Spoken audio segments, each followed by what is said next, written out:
platform team can deal with that. You know, I was running the Zoom. Hi. So I think I've actually figured out the mute.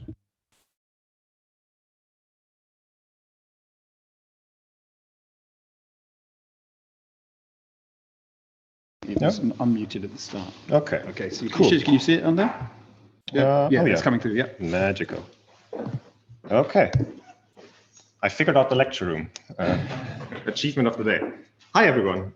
Most of you saw me last Friday, I think, where I said hello as one half of the project team for the last 2 or 3 weeks of this course.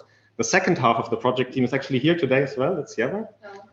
I want to talk to you today about first what's going to happen in the next few weeks, the next 4 lectures specifically, and then just talk a bit about how the projects for the end of the course will work. And Carl will jump in at some point and tell you about how the assessment will be sorted. All of this will probably take like half an hour or something. So the rest of the lecture is really planned for interaction with you, because not all of this is perfectly planned out. We have a general idea how we would like the projects to work, but this is all about exploration and about communication with you guys and gals. So please interact and stop me at any time if you have questions. So starting with the lectures next week. So today is Friday of week 6, the project intro you're in right now. And for the next few 4 lectures, there's going to be talks by different people who will talk about some real world application, real physical world application of machine learning. So we'll have a broad spectrum of things from protein data from biology, an engineer from Amazon coming to us talking about the logistics simulation, or a simplified logistics simulation that they are using to optimize their supply chain. We'll have Tim from Exeter talking about elasticity data and about multi-fidelity kind of modeling problems in the engineering domain. And we'll have Scott from the British Arctic Survey talking about machine learning use cases in climate science, and more specifically, of course, in the Arctic and Antarctic. The goal of these lectures is first to get you excited about applications of machine learning in real-world situations, but also to maybe inspire you a little bit about what kinds of projects you could be working on. So you can see this first as as example data sets you could just pick up and work on. But we will also very much want to motivate you to work on something that really excites you personally. And if there's some data set you really know stuff about, don't think that you need to pick one of these 4 topics and then work on it, but rather see this as a motivation.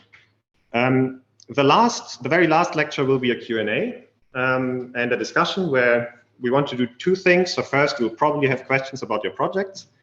But secondly, and maybe more importantly, we want to discuss what we've learned in the lectures before, what the connections are to all the material that Neil and Carl have presented in the last few weeks, and, well, what the kind of problems are that you could be working on.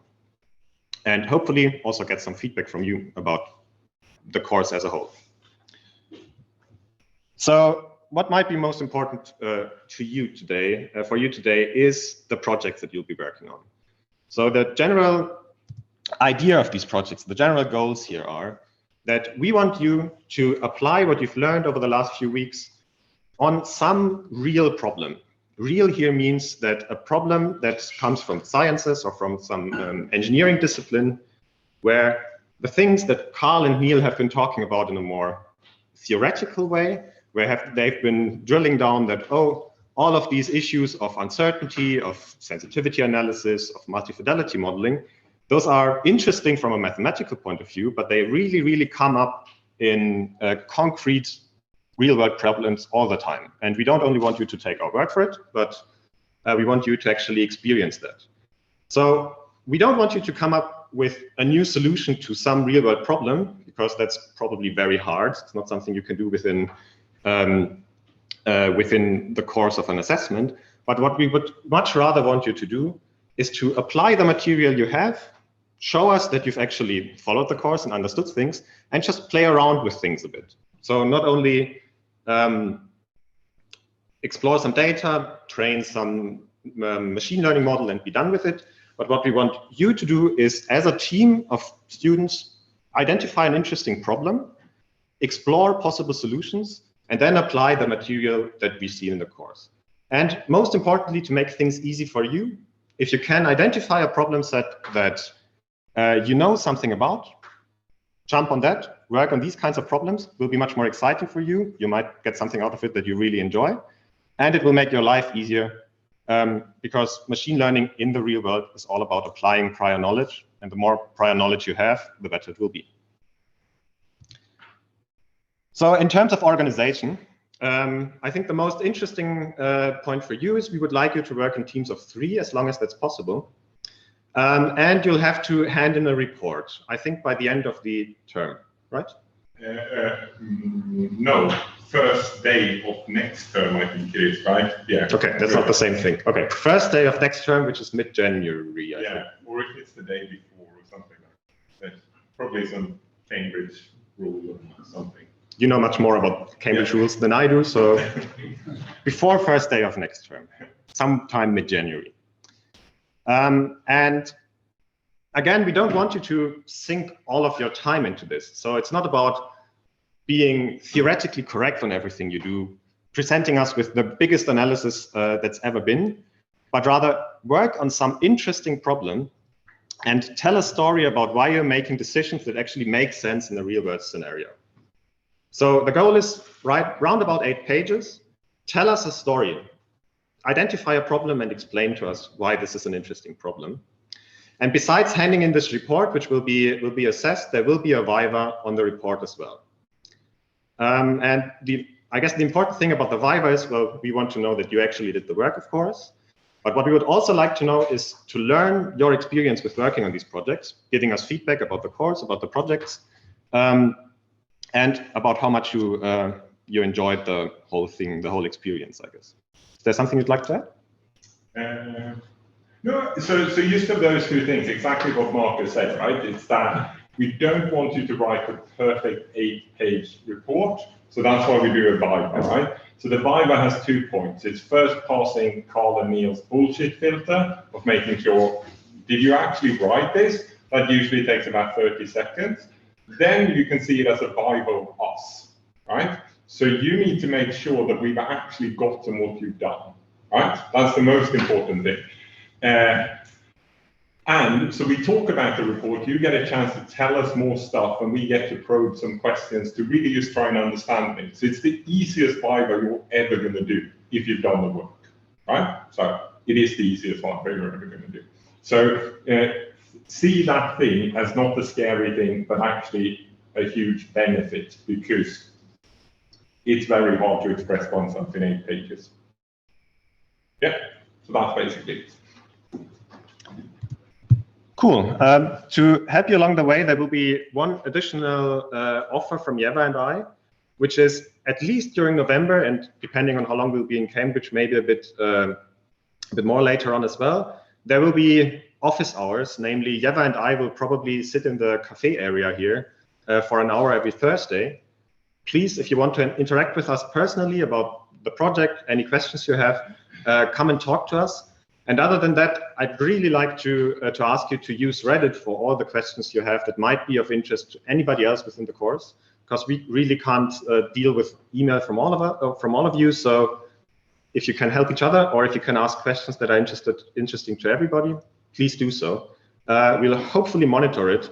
If you don't get answers from us, that means we've been slacking, and please complain with Carl. And Carl will tell us, stop slacking. When it comes to deadlines, what we've learned last year about these projects is that what will probably happen is that you identify some super interesting problem that you want to work on. And we're happy for you to be as creative as you'd like.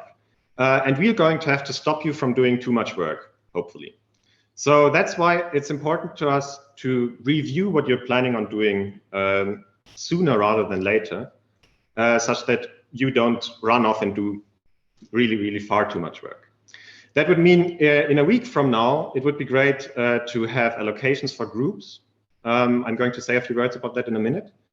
And then the week later, that's almost end of November, I guess, it would be cool for you to have a paragraph written about what it is you're planning to do. You don't have to commit to this. This will be used to give feedback from us. But you should have a good idea of what you're planning on doing. We're going to discuss things and try and find a clear plan. And then generally, before everybody's off for Christmas, it would be good if you had a strong idea of what you're going to be doing. Over Christmas, Jeva and I will hopefully be available for questions, and specifically the beginning of January. But of course, we can't promise 24/7 support at that point. So the more we can get done before Christmas, the better for all of you and the better for us, I guess. So the most interesting thing is, what's the topic that you should be working on? We sent you a survey last Friday, to fill in, to gauge your interest in the different aspects of what this course has been about. So there's a spectrum basically coming from very theoretical work to very applied work, so methodology work, building a simulator, building an emulator for a simulator, or evaluating said emulator. And we don't want you to say, oh, I'm going to do a project B, which means I'm going to build a simulation, ignore everything else. But you should try and commit to one aspect and then, of course, explore a bit around that. The survey was meant to see how diverse your interests are. And I think we will see in a minute that your interests are rather aligned, surprisingly, at least for the 10 people that actually filled out the survey. That also means, of course, that for most of you, I don't really know what you want to do, and I also don't really know how to allocate you to groups. So that means we are happy to let you have a go at self-allocating.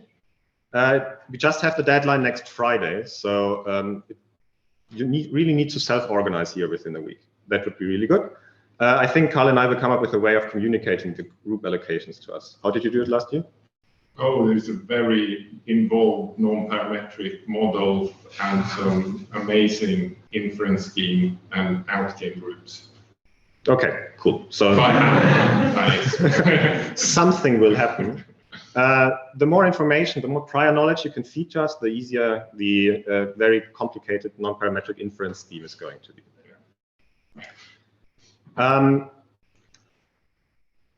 When it comes to the concrete work you should be doing, of course, this should be guided by the course. So you've seen some really interesting and highly complex material.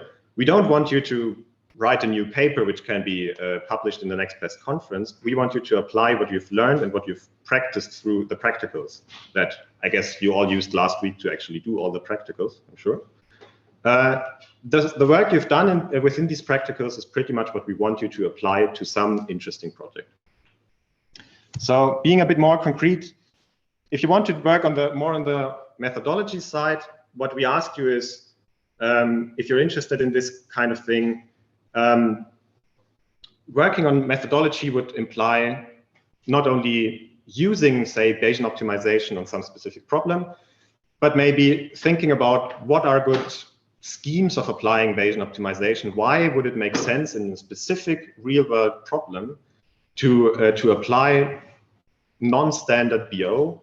What are the things that we could learn from this? Methodology would probably imply more theory, so less implementation, but still we don't want you to run off and do theory work. I don't think there's a danger here, at least for the 10 magical people. But we want you to know that it's a possibility. If you want to work on a more theoretical thing, we're happy for you to do it. Just always the motivation has to be there for a concrete application. Building a simulator would be a very implementation-heavy kind of thing. So that would probably mean that you would have to know a specific problem that you are interested in, maybe an engineering problem or something like that, where you have the domain background to actually explain to us why a problem needs simulating. And then you would implement such a simulator, and critically, this is not a software engineering course, so we don't only want you to implement a simulator, but if you do, You have to do something interesting with it. What something interesting means is up to you, and we can discuss in a bit. The next thing would be building an emulator. That's where most of you have been gravitating towards. So in the next few lectures, you will see a few simulations or data sets that you could use to build an emulator. Again, we're happy for you to use your own data. Building an emulator would imply, well, coming up with a nice non-parametric uncertainty quantifying machine learning model, maybe, that represents some simulator, some interesting data sets. But again, importantly, this would not be a hyperparameter tuning exercise. So we wouldn't want you to come up with the perfect emulator for a simulator. That would be a bit boring. We are much happier with a worse emulator, slightly worse emulator, but you then using this emulator to doing something interesting. Some kind of BO problem, some kind of parameter selection problem, some exploration of what a simulator actually does. That wouldn't be possible on the simulation itself. An example I could give here is I've been working with a simulator that's hyper expensive to evaluate, like getting a data point is on the order of days. And what we were interested in is doing some sort of robustness analysis, which would mean emulating around some point that was fed through the simulation, and evaluating if I change this input a little bit, what happens with the output. That's something you can do with an emulator. It's really something you can't do with a simulator at all when every data point costs days of computational power. This is just an example, but these kinds of projects would be really cool for you to do based on an emulator. And that also directly feeds into the last kind of project you could be doing, which would be more evaluation focused. So say there is a nice simulator. There's also a nice emulator for said simulator. You could actually work on doing the last mile, just as I described. But that would mean you actually doing some kind of interesting evaluation. So on a grander scale, maybe asking, I now have an emulator, I can do interesting stuff with it. Can I derive new insights that I could share with domain experts? Can I derive new things that that actually help us understand the inner workings of a rather complicated simulation? As you can see, all of these feed into each other. Your project will be about finding the most interesting component you would like to work on. And this should also guide your group allocations, of course. So the last thing I wanted to share with you is a little bit of knowledge about how to find these groups. The most important thing I've been told about, which matters from an organization point of view, is that you need to separate into cohorts. So the engineering students need to work together with engineering students, and the computer science students, the three of them might actually form a really nice three-people group, need to work together with computer science students, because otherwise the assessment will explode. So that's a strong requirement. You have to do this. Other than that, things are up to you, of course. So we asked for preferences when it comes to topics. The 10 people that answered had really diverse opinions, but making me personally very happy, because I think it's most exciting. Everybody kind of thought that building emulators is a good idea. I especially like the person who says methodology is really not my thing at all whatsoever. Making the graph a bit more readable.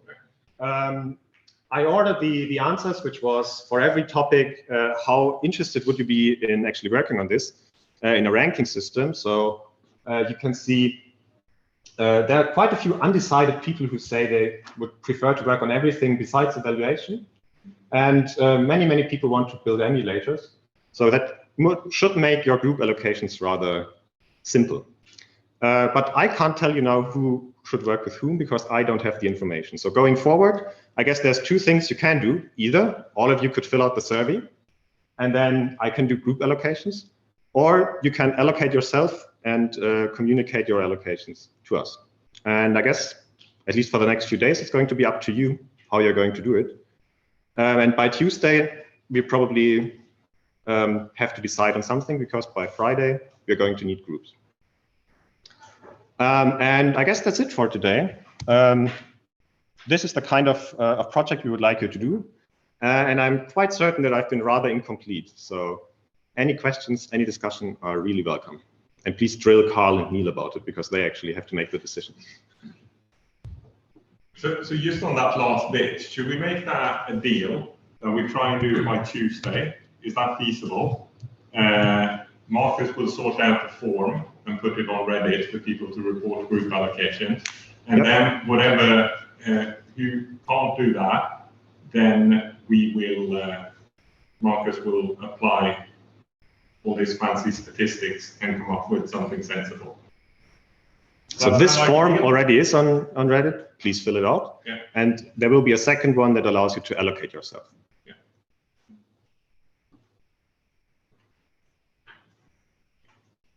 Cool. No questions.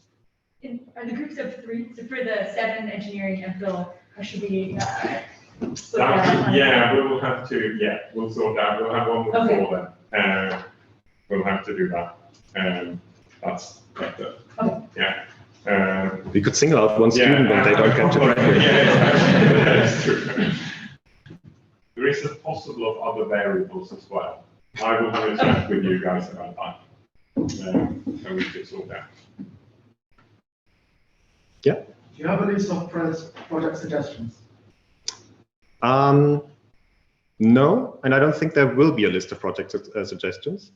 What you will get is a rather nice list of interesting talks, and these talks are associated with data sets, so they can get you started in coming up with projects.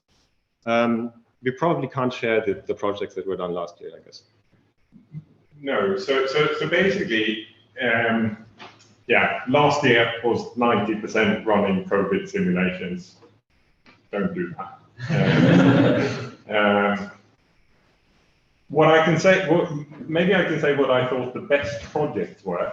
The best projects were clearly where there was someone who had an interest. We had someone who had a degree in chemistry or something, who had some super cool stuff about chemistry. And it was really cool because they could input lots of knowledge and tell a really nice story.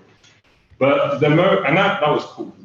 The second thing that really made a good project stand out were things where you don't overcommit. So you're saying like, oh, I'm going to do this, and then I work really hard and I've done it. Okay, the coolest projects were, well, we're going to do this thing. We figured out something that we didn't think, so therefore we changed this to the next thing. So there's a narrative of a story, right? Because that's how we work, right? We're trying to get away from this machine learning setting up. Here's a bunch of data, boom. I want you to predict this. Great, job done, and then you end up with Facebook, right? So that was a negative thing. That was a negative thing. So you end up. So those kind of things were really interesting. Just having a Google search on simulators, you will find there's Git repos with just funky simulations of things. We had a report last year who looked at how fireflies behave. How cool is that, right? Of how they actually light up in different patterns. Oh, awesome, super cool, yeah? So anything like that, right? So don't give us the fancy deep neural network that minimizes some metric, but explain to us why the fancy neural network is actually necessary. Yeah. And if you can, that's a good paper. So the report doesn't have to follow typical paper structures, so an abstract introduction. No, and exactly, and one of the things that we have, like there is preempting questions, right? So you want to show that you've been on the course, right? So you kind of want to show that some of the things that we actually talked about I end up using. So now the question is, do I need to explain Gaussian processes over 2 pages? Now all my report is gone. Don't. Because rather show with your results when you apply it that you know what a Gaussian process is. Like someone who runs a really cool BO simulation or multi-fidelity using a Gaussian process, I believe know what a Gaussian process is. Right, so do that instead.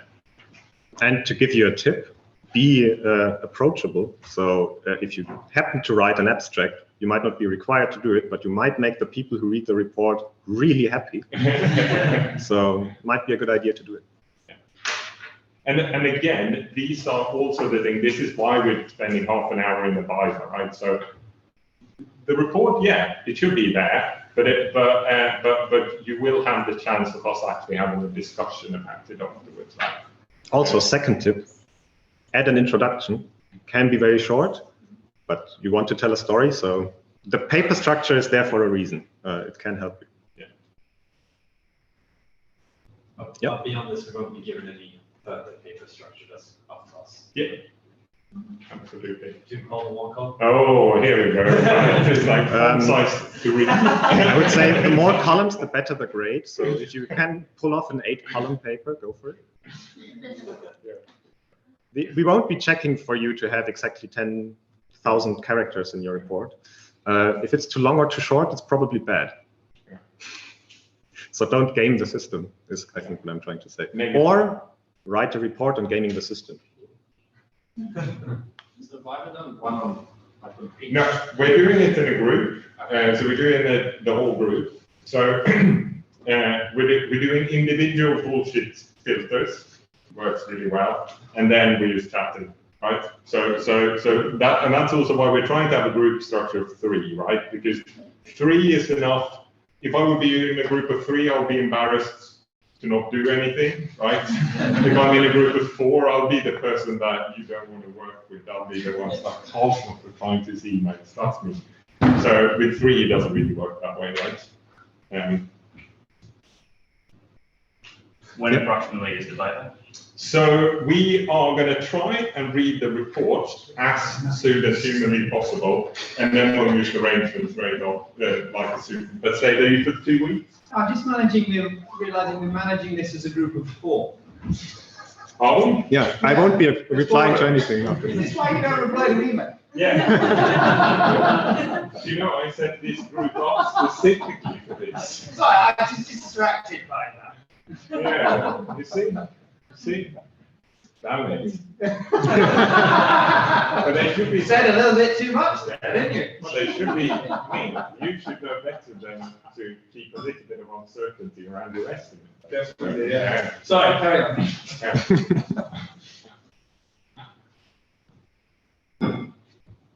I think we were asked something, but I forgot the question.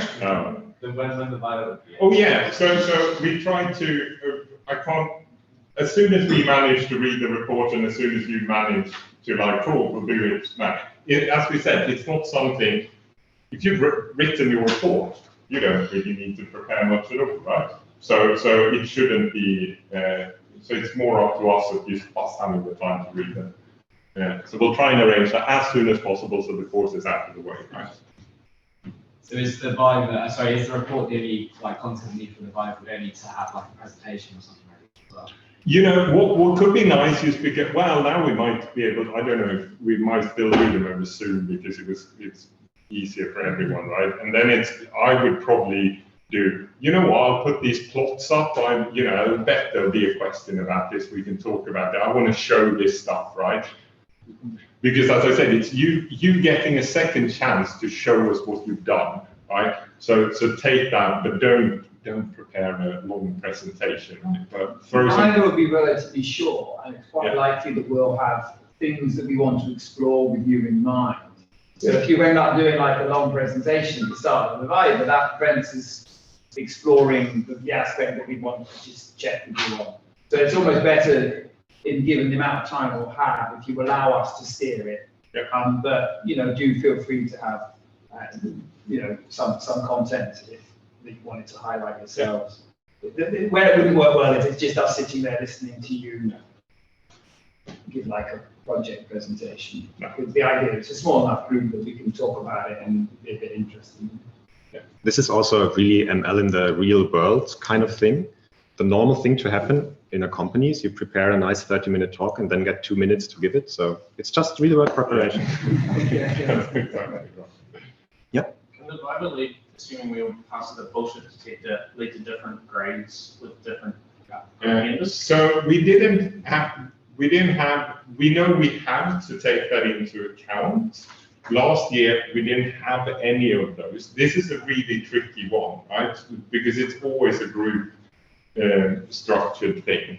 And we tried to do a couple of things to try and detect if there were any issues that we needed to dig into something, and we didn't have that last year, but it's something that we're very aware of. And if it ends up being, you know, if you end up with a call in your group, right, send me an email, and I'll do my best to try and deal with that, right? But it's one of the purposes of the Bible that we can establish, you know, individual contributions as well. I mean, to some extent, because we talk to everyone individually in the Bible, so you'll all be expected to talk to the project, and you may want to, you know, bear in mind which part of the project you most contributed to. That would be the sort of question we'd ask, and then be ready to say something about that part and how you innovated it.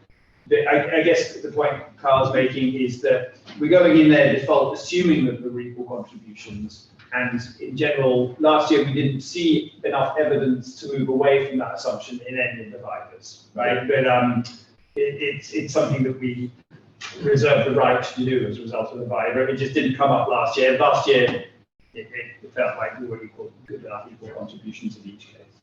It is a really tricky one, right, in terms of group projects. I'm trying to take the real world setting of this, right? If you end up with a group where there's one person who does all the job and the project is really good, I don't think that person actually should have a really good grade in one way, right? Because it's a failure of a group, right? Now we're not testing this as a group project, but you see what I mean? It's a really complicated thing. I think what Carl is trying to say is don't try too hard. But sure. It is a really complicated thing, right? So we'll do our best for it, and it's definitely there as something that we can do.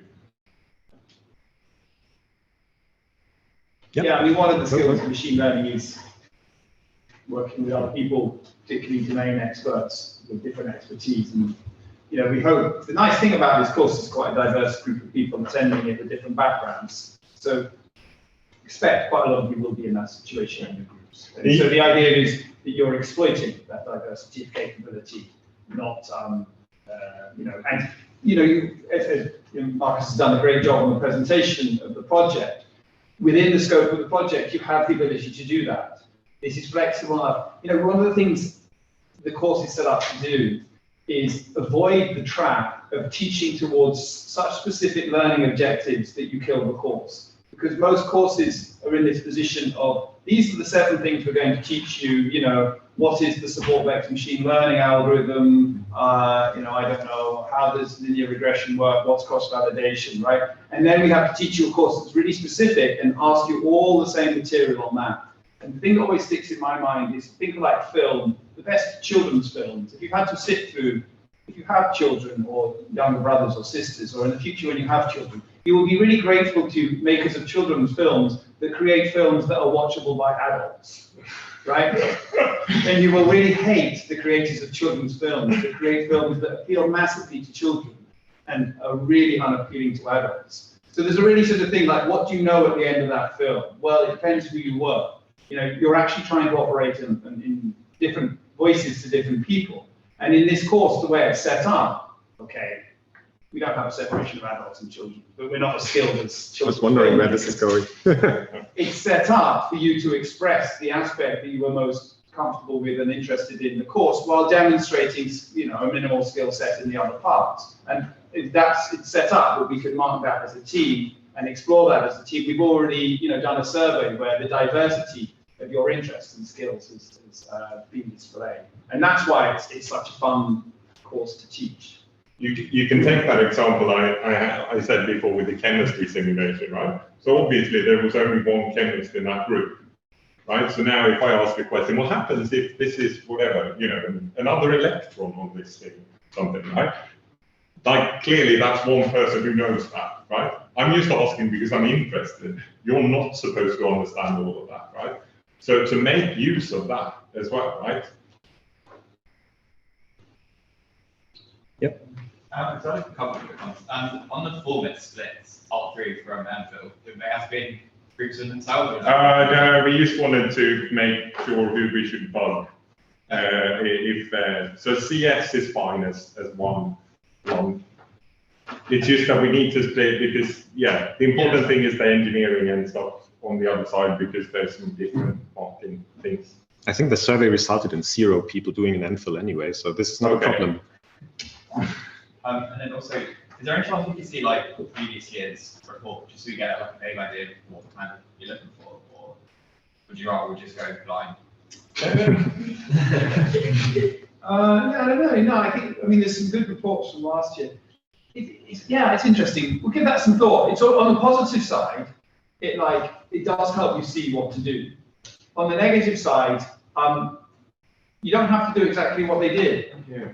You know, the main thing about it is, well, like as I keep telling project students, you know, we don't need to read a report that is like what you did in your summer holidays. We got up really early to go to the airport. The taxi was outside. We put our bags in the taxi. You know, we arrived. There was a lady who was flying the plane. No, you know, it's just like the nature of the report is Vienna is one of the most interesting cities in Europe. In this report, we're going to describe the tour of Vienna you can take, highlighting some of the nicest places. You know, so that's kind of what you're striving for. Not a narrative report that says everything you did, but takes us on a tour of a problem, in my travel guide analogy, highlighting why you chose to go to Vienna, you know, and what the most beautiful things in Vienna are, and what's an itinerary that would be helpful for anyone else that would go to Vienna to understand those different aspects. And because that's the tendency people tend to make the mistake of, the bit that was being explained before. You don't need to start by explaining how a Gaussian process works. That's like explaining how an airport works on the travel thing. We kind of all know that, right? If something particularly odd happened on the plane, if it had to land in Bratislava due to a medical emergency, we'll mention that, right? But you know, if that didn't happen on the flight out, then don't worry about mentioning it. Yeah. I think if I had to write this thing, I would try the report. I would want the report to be a nice, say, extended blog post, making an argument why it's actually a really good idea to apply the material from the course to a specific real-world problem. So that would mean arguing why the problem is interesting. It would mean arguing why the methods you applied are interesting, and it would might mean arguing why the results are interesting. And then along the way, there's nice plots and cool results. I'm in possession of a data set of dubious origin. I scraped from the internet. Would it be possible for me to use that in my report? Or? With dubious origin, you need to clarify. It was scraped from the internet. Well, yeah, no, this is really quite interesting. So actually, this is something we're trying to teach you about in the advanced data science course. I think you have to be quite careful. And you have to look at what the terms and conditions are around doing that. And that's just true in general, because your science, I mean, it might be that that's okay, and it depends effectively how you've done it, right? You know, Google is in possession of a data set that's straight from the internet, and they do things with it, right? So there's definitely, it's possible to do this. But I think you have to be a little bit careful, perhaps, looking at the terms and conditions of those sites. Some sites say that this is copyright for particular reasons. For example, I think EasyJet. I had a PhD student who had to fly regularly back to his hometown somewhere in Europe. And so he wrote a scraper to scrape the EasyJet website so that he could snipe when the prices were lowest, like down to 20 quid for the flight. And the most portions of the scraper he was writing was trying to get around EasyJet's capabilities to stop that happening. And they also have terms and conditions that say that you can't do this. So it's going to depend on that. And yeah, you have to be a bit careful about that. And just in your general work, those of you who are doing further research, just be really, really careful, because I know it's frustrating when you don't have the rights to something, but it's not half as frustrating as building a whole load of work on a particular thing that you then later find you don't have the rights to, and then it undermines your whole thing. So just putting that work in the beginning when you're doing any of these things to make sure you've got the appropriate rights to use it. And there are a lot of open things out there in terms of code. It's amazing what you'll be able to find if you go looking. So yeah, be very careful about such things, I would say. And one more point, if the data set happens to be usable, then you probably have to make an argument of why the data is actually trustworthy. And trustworthy in the sense of you can derive insight from that, and the insight is actually sensible. It would make a really interesting project, but it's probably not super easy to do.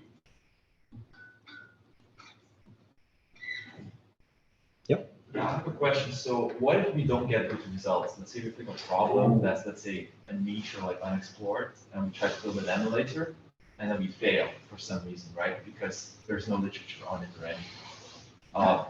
You don't. Good results. If you provide insights, right? That's the beauty of knowledge, right? If you provide insight and have a motivated story, great. That's fantastic. It's like, I'm so bored of reading finally a report that solves problems. Best reports are the ones that actually don't and explain why. This is awesome. So don't and you have dealing with that fear, right? Because if you get away from that, you're going to pick a more interesting problem, because you're going to do something like, I don't actually know how this works. I'll be really excited to figure it out.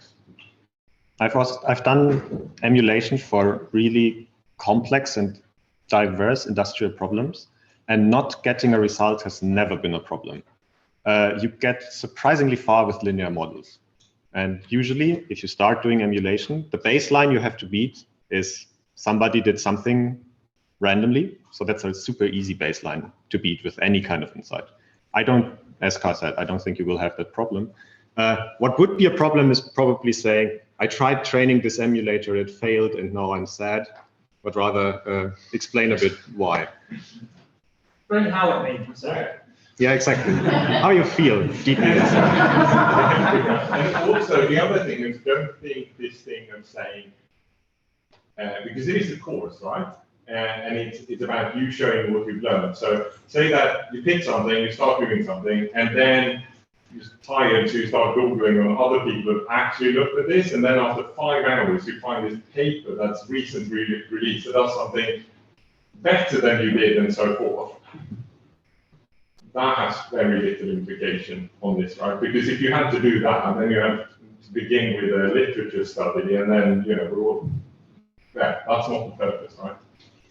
So we saw that, for example, with all these COVID simulators, right? Or COVID emulations, right? People repeated lots of stuff, but they had insights they didn't have when they started. And that was keeping insight that we didn't say. And that was great. I think you'll notice, I think there are some modules in part 3 where people are saying things like, oh, and if you do this well, you can get a paper out of this. We haven't said that at all here so far, although it's true that one of the results last year was quite publishable. Part of the reason is because it's quite often the case, if you're doing this well, you won't have anything publishable out of it, right? But it might be the start of a journey which would lead you to think about something else and take it in a new direction. We're definitely not in the business in this course of assuming that you can just quickly take an emulator to a new problem and blow the world away of that domain with your new insights.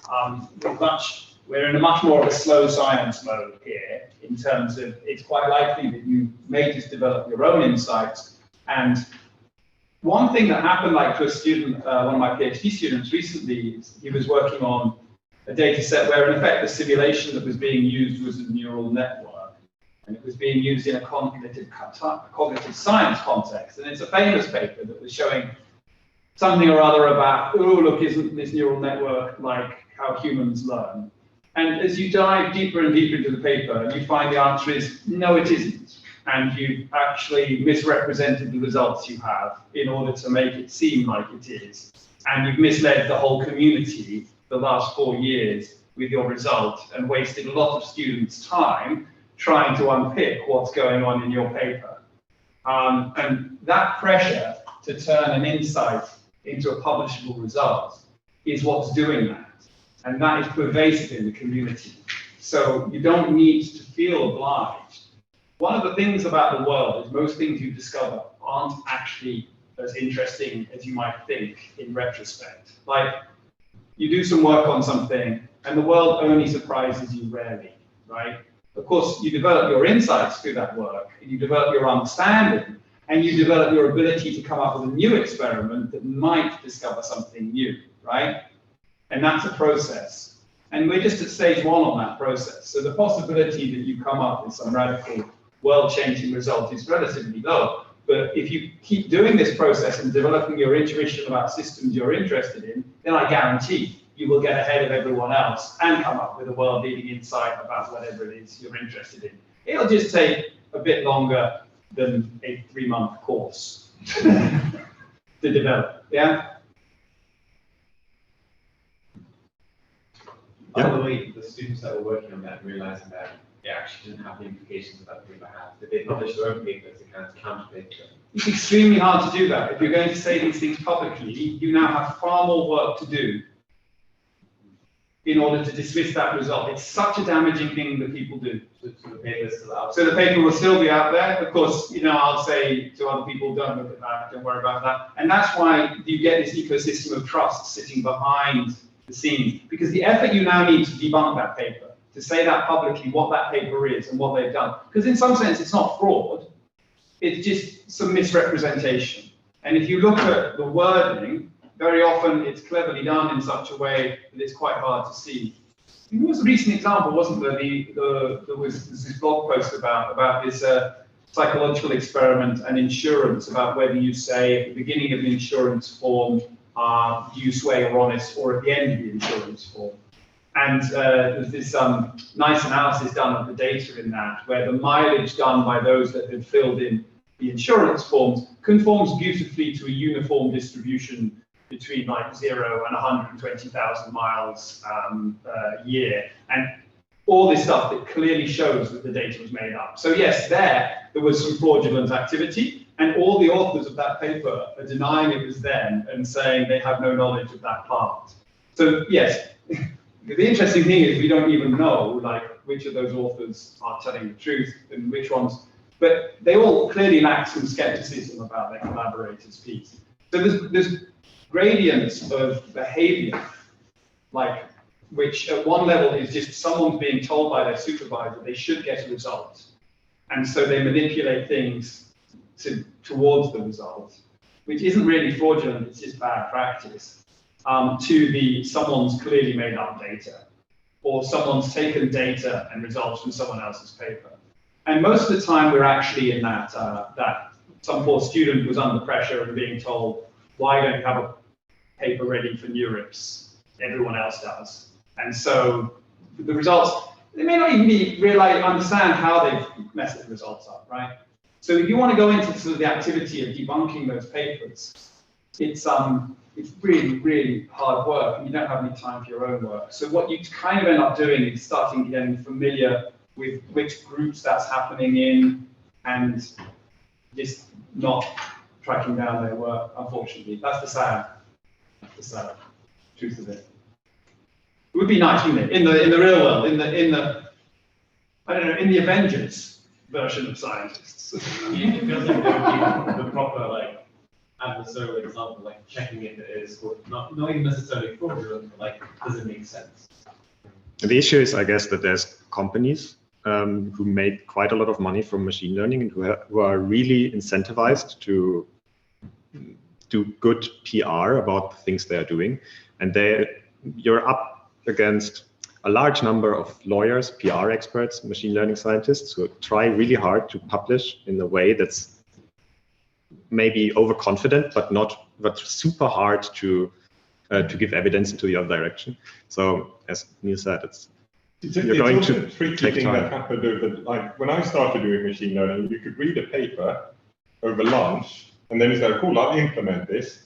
And then you had the experiments in the afternoon. And I'm not a particularly good programmer because all of the stuff were like kind of cute, small things. And then you realize nothing works, right? So you were super cynical towards anything that you read.